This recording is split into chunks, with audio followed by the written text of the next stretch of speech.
Let's cook a melt-in-the-mouth pork belly with perfect crackle. Holy, just snapping Dutchizer. Right, this has been in the fridge for about 3 days, stiffening out. Let's take a look. You can tell it's hard enough because it should almost get up and smack you in the face. You can see it's almost translucent on the top of the skin. Second step is to punch it with about 10,074 holes with your torture device. I'm using healthier barbecue rub, which is lower on sugar and sodium. A beeswax coating of coarse salt, cracked pepper, and sumac also works a treat. Now, just be careful not to get the rub on the skin side, otherwise it can burn. Pat, don't rub, save that for the bedroom.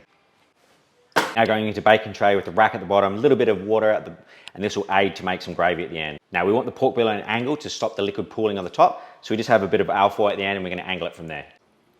If you've got a big divot, scrunch up some foil, place it underneath and that will prop it up because we obviously don't want that liquid pooling. And then you can just basically mold the pork belly with the foil underneath. The fat's going to drain away back into the tray. Let's bang it into your charcoal, gas barbecue or your oven at 150 degrees because you want it to cook nice and low. Then we're going to crank it up at the end to get that crackle pumping. Let's bang her into the barbie.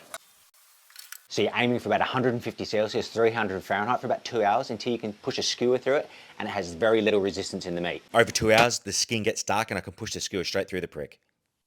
Ready to crank up the heat. So aiming for about 250 Celsius here. Now watch it like a hawk. Concurrently, I made some chili maple carrots and some garlic infused mash. After about 10 minutes or so at that height, it should puff up like this. Probably a good time to put bloody earplugs in. Now, if that crackle didn't get you moist like this, I don't know what to say. Cooking low temp, then cranking it high will get you the perfect combination of melt-in-the-mouth pork and crispy crackle. Now bang it down your neck. Now get your bloody laughing gear around that.